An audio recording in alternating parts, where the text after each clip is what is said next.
Praise the lord. సజీవుని స్వరం అనే ఈ యొక్క ఆధ్యాత్మిక కార్యక్రమానికి మిమ్మల్ని అందరినీ ప్రేమతో ఆహ్వానిస్తున్నానండి. అందరూ బాగున్నారా? గతించిన మాసమంతా దేవుడు తన యొక్క కృపలో మనకి క్షేమాన్ని, ఆశీర్వాదాన్ని, అభివృద్ధిని, ఇంకా మరి మన కొరకు దాచి ఉంచిన అనేకమైన మేళ్లను దాచి మనల్ని సజీవ లెక్కలో ఉంచినందుకు వందనాలు. మరి ఆ దేవాది దేవునికి కృతజ్ఞతాస్తుతులు చెల్లిస్తున్నాను. మరి ఈ సమయంన మరి నూతన మాసంలో అడుగుపెట్టినటువంటి మనతో దేవుడు ఏం మాట్లాడనై ఉంటున్నాడో ఈ మొదటి వారం చూసుకున్నట్లయితే ఆయనంట మనని ఆశీర్వదించడానికి ఎల్లవేళలా రెడీగా ఉన్నాడు. మరి ఈరోజు ఎవరి నిమిత్తము దేవుడు మాట్లాడనై ఉంటున్నాడో నేనెరుగను, కానీ దేవుడు హృదయాలను పరిశోధించువాడు కనుక ఆ దేవాది దేవుడు అనాది ప్రణాళికలోనే భాగంగా మనము ఈటి రీతిగా కలుసుకుంటున్నాం. కనుక మరి ఈరోజు అంశము దేవుడు మన ఆదరణకర్త, మనల్ని కాపాడువాడు. దేవుడికి మహిమ కలుగును గాక. వాక్యంలోనికి వెళ్ళకముందు ఒక చిన్న ప్రార్థన చేసుకుందామండి. పరిశుద్ధుడా గొప్ప దేవా, మరి ఈ యొక్క నూతన మాసంలో మార్చి మాసంలో మేము అడుగు పెట్టడానికి నువ్వు చూపించిన కృపను బట్టి వందనాలు చెల్లిస్తూ, ప్రభా ఈ నెలంతా నీ యొక్క కృపను, క్షేమాన్ని, తోడును, సహాయంను నిత్యము మా అందరికీ అనుగ్రహించమని, మా మీద నీ యొక్క సర్వ అధికారాన్ని ఒప్పుకుంటూ దీవించి ఆశీర్వదించి ప్రతి విషయంలోనూ మేము నీ మీద ఆధారపడుతూ ఎక్కడా కూడా మరి నిరుత్సాహము, నిరాశ మరి మమ్మల్ని ఆవరించకుండానట్లు నీ యొక్క కృప నిత్యము మాకు తోడుగా ఉంచి నడిపించమని నజరేయుడైన యేసుక్రీస్తు పరిశుద్ధ నామమున ప్రార్థన చేసి వేడుచున్నాను నా ప్రియ పరలోకపు తండ్రి, ఆమెన్. హల్లెలూయా. దేవునికి మహిమ కలుగును గాక. మరి ఈరోజు దేవుడు ఈ యొక్క మొదటి వాక్యము ప్రిపేర్ అవ్వడానికి ముందు సడన్గా దేవుడు ఎవరిని గురించి ఉద్దేశించి ఈ వాక్యాన్ని ఇచ్చాడో నాకు తెలియదు. వింటున్నా నీ కొరకేనేమో నా ప్రియ సహోదరి సహోదరుడా, వింటున్నా నీకే ఈ ఆదరణ కావాలేమో, దేవుడు నిన్ను మర్చిపోలేదు అనడానికి నీకు రుజువు కావాలేమో. అందరూ నన్ను విడిచిపెట్టారేమో, నాకెవ్వరూ లేరు, అందరున్న నేను ఒంటరివాణ్ణి అని నువ్వు ఒకవేళ కృంగిపోయావా, నలిగిపోయావా, ఎవరి కోసం బ్రతకాలి, ఎందుకీ జీవితం అని నిరుత్సాహంతో ఉన్నవా, నీతోటే దేవుడు మాట్లాడుతున్నాడు. నా ప్రియ సహోదరి సహోదరుడా, నిన్ను ఏమాత్రము ఆయన విడువడు, ఎడబాయడు. హల్లెలూయా. దేవునికి మహిమ కలుగును గాక. యెషయా 54వ అధ్యాయము 11వ వచనం నుంచి 14వ వచనం దాకా చూసుకున్నట్లయితే నీతోటే దేవుడు సూటిగా మాట్లాడుతున్నాడు. ప్రయాసపడి గాలివాన చేత కొట్టబడి ఆదరణ లేక ఉన్నదానా, నేను నీలాంజనములతో నీ కట్టడలను కట్టుదును, నీలములతో నీ పునాదులు వేయుదును, మాణిక్యమణులతో నీ కోట కొమ్ములను, సూర్యకాంతములతో నీ గుమ్మములను కట్టుదును, ప్రశస్తమైన రత్నములతో నీకు సరిహద్దును ఏర్పరచుదును. నీ పిల్లలందరూ యెహోవా చేత ఉపదేశము నొందుదురు, నీ పిల్లలకు అధిక విశ్రాంతి కలుగును.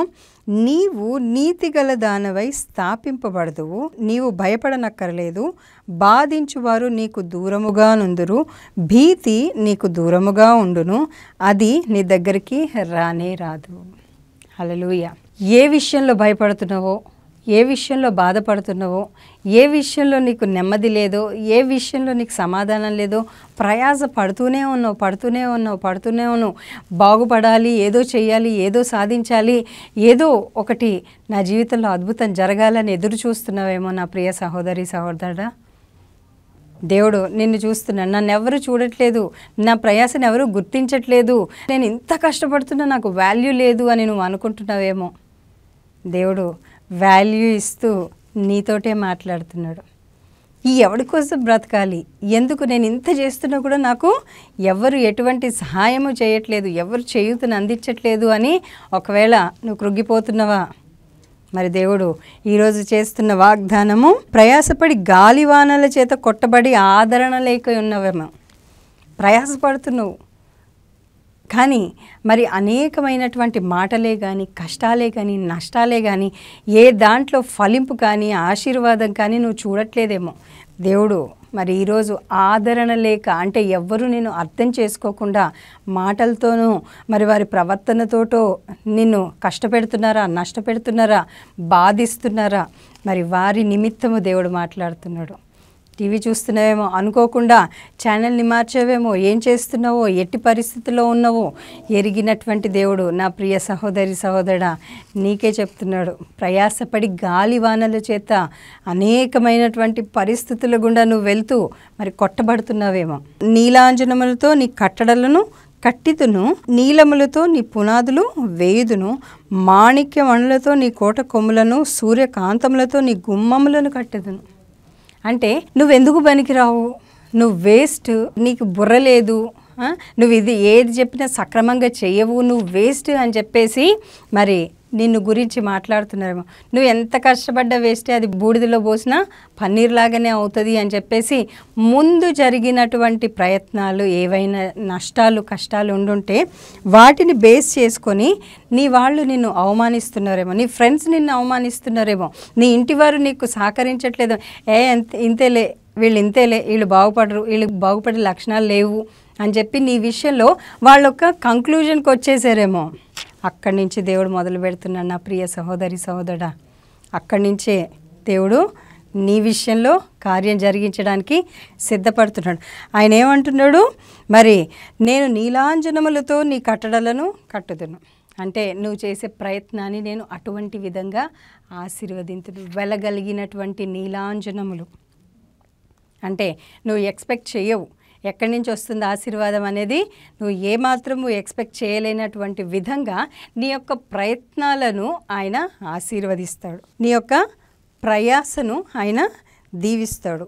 మాణిక్యమణులతో నీ కట్టడలను కట్టుదును.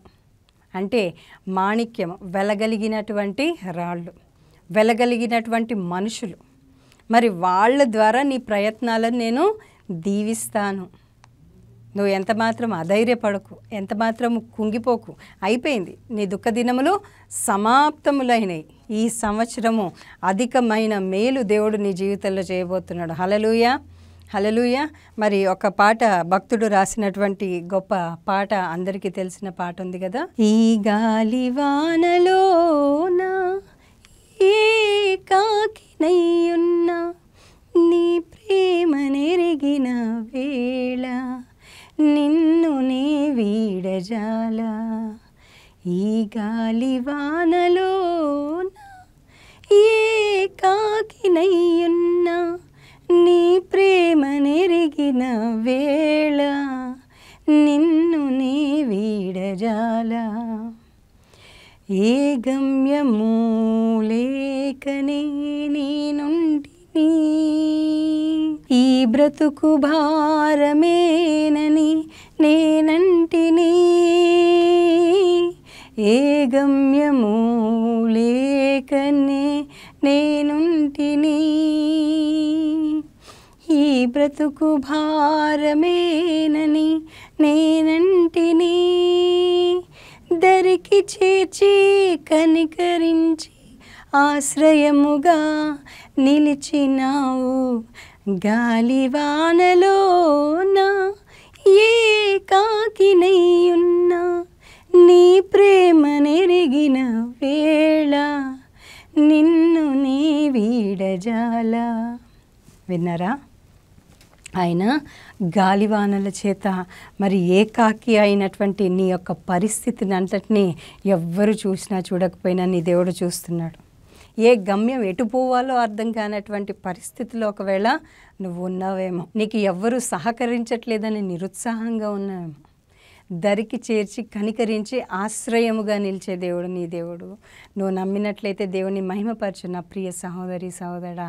ఆయన నిన్ను నన్ను ఏమాత్రము విడిచిపెట్టే దేవుడు కాదు. నువ్వు నా మాట వినట్లేదు కాబట్టి నేను నిన్ను వదిలేస్తా అని మనుషులంగా మనం అంటమేమో, కానీ మనం ఆయన మాట విన్నా వినకపోయినా ఆయన మనకి ఎల్లవేళలా దేవుడయ్యి అంటున్నాడు.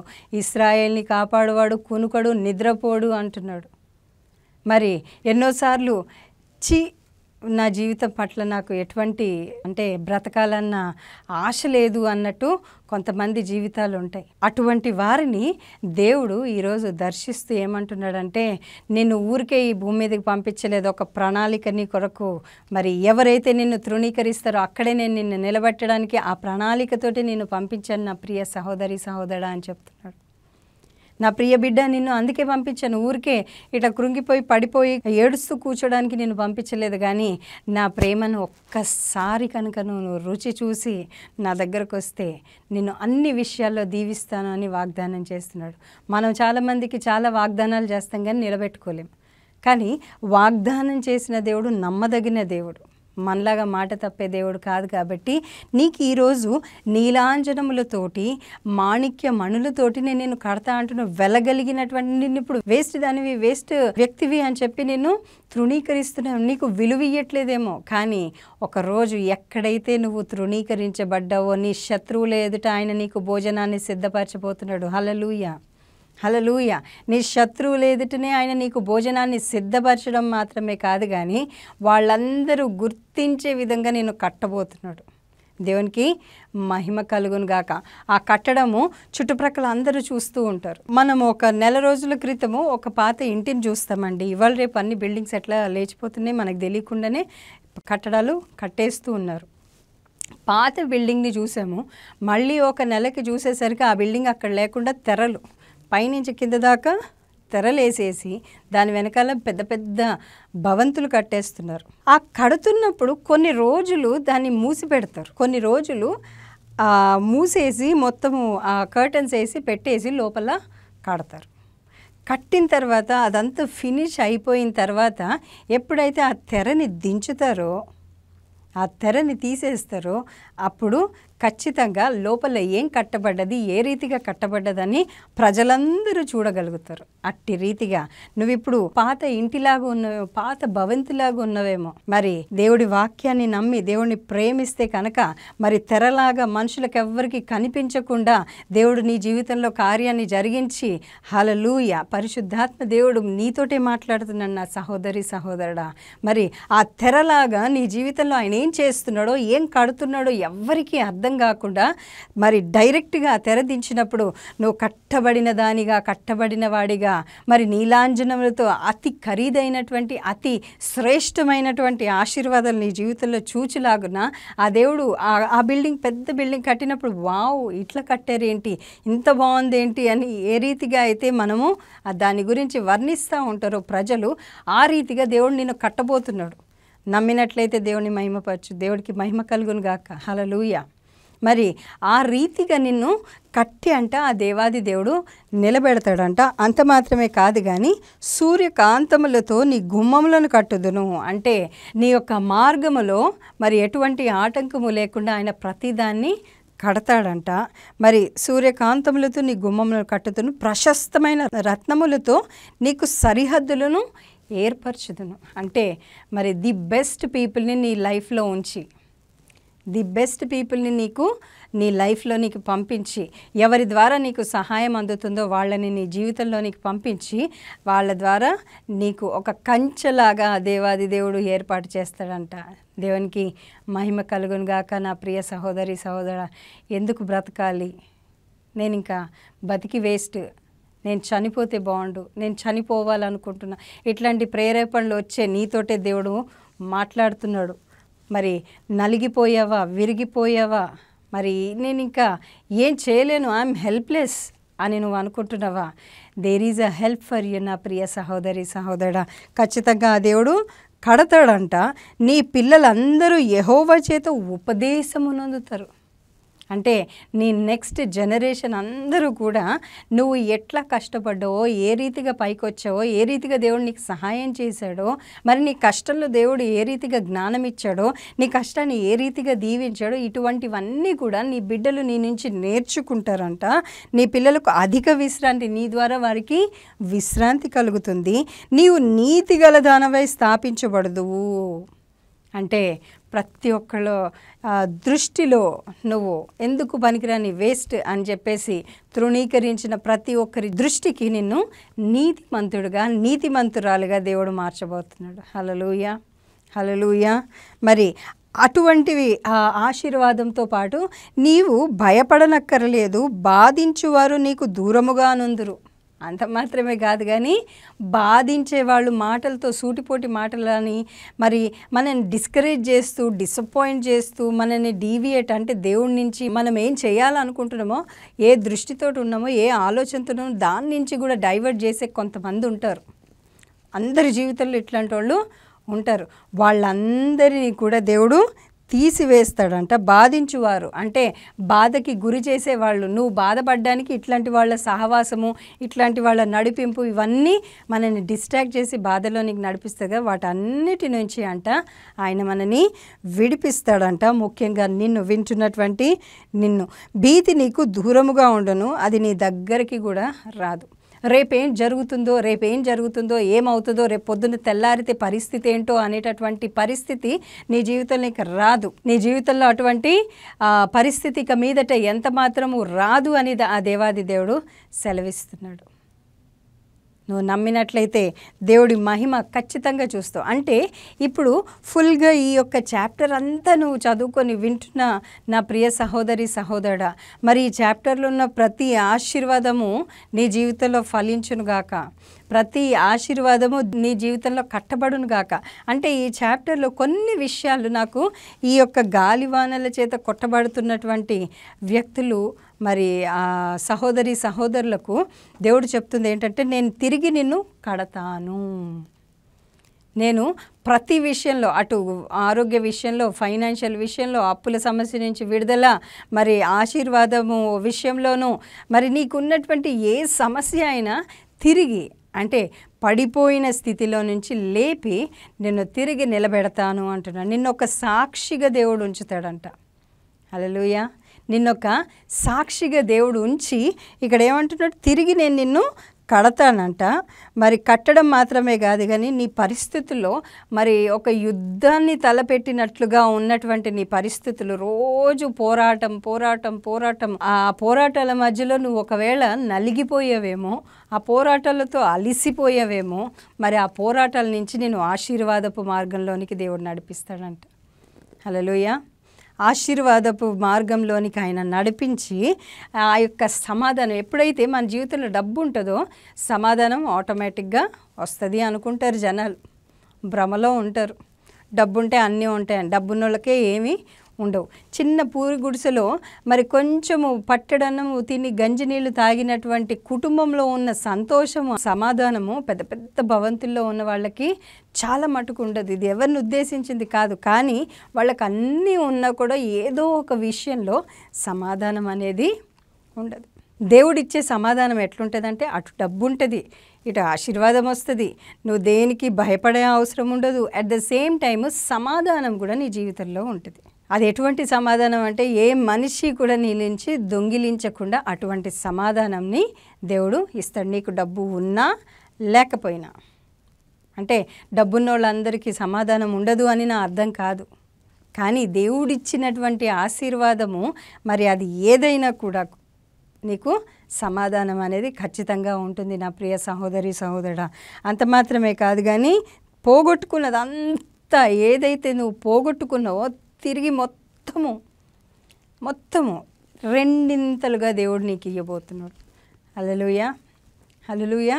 రెండింతలుగా నువ్వు ఎక్స్పెక్ట్ చేసిన దానికంటే.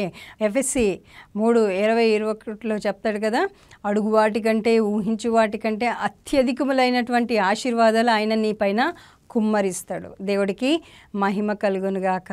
మరి అటువంటి ఆశీర్వాదాలు నీ జీవితంలో నిశ్చయముగా కుమ్మరించబడునుగాక. నిశ్చయముగా, అది మామూలుగా కూడా కాదు, నిశ్చయంగా కుమ్మరించబడునుగాక. మరి అంత మాత్రమే కాదు కానీ నువ్వు ఎక్కడైతే అవమానం పొందావో అక్కడే దేవుడు నీకు రెట్టింపు ఘనతనిస్తాడు.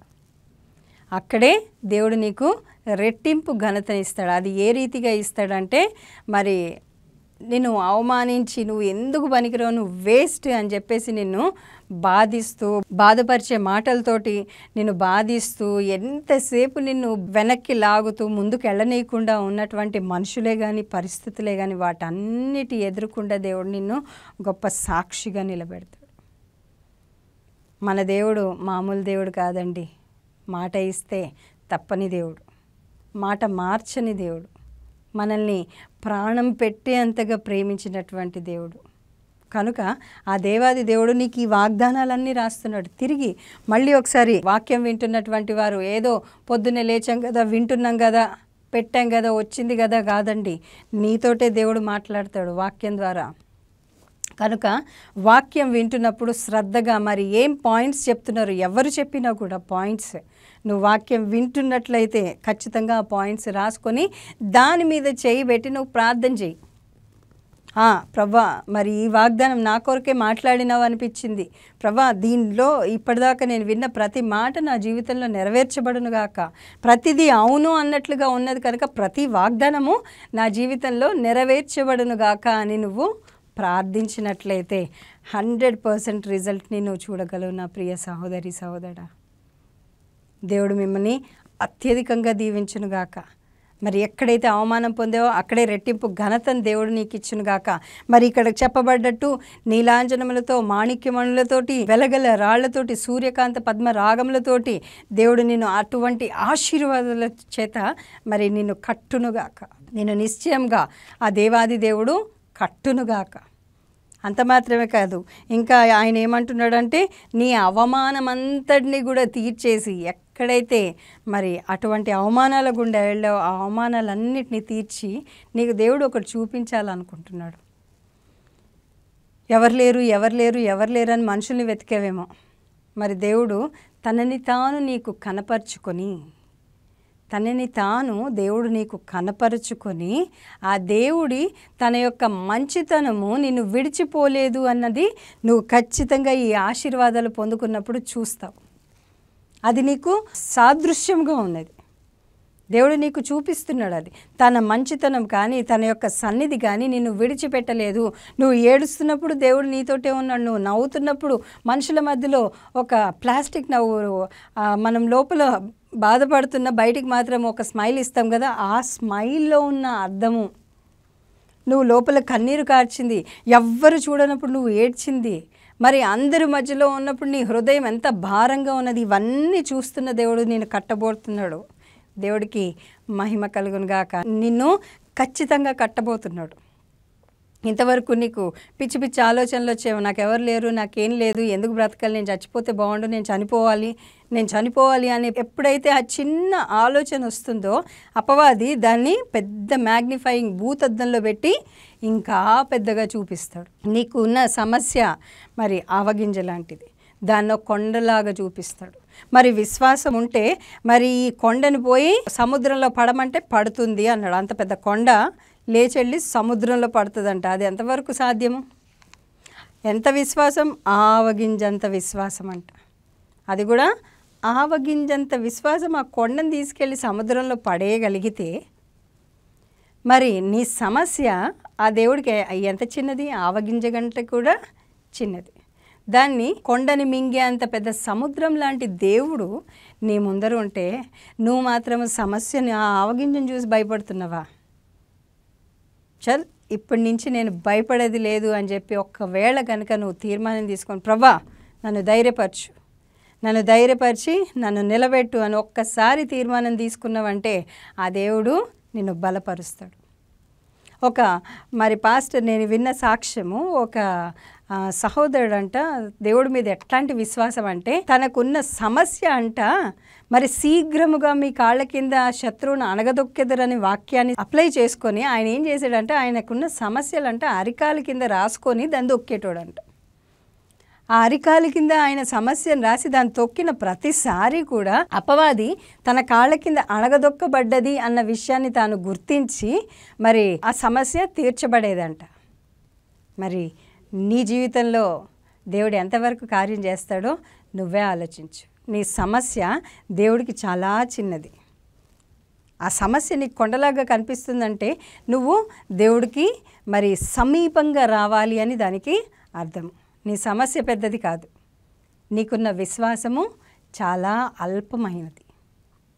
మరి ఆ విశ్వాసాన్ని ఎప్పుడైతే నువ్వు పెంచుకుంటావో ఆటోమేటిక్గా కొండలాంటి సమస్య నీకు ఆవగింజలాగా కనిపిస్తుంది.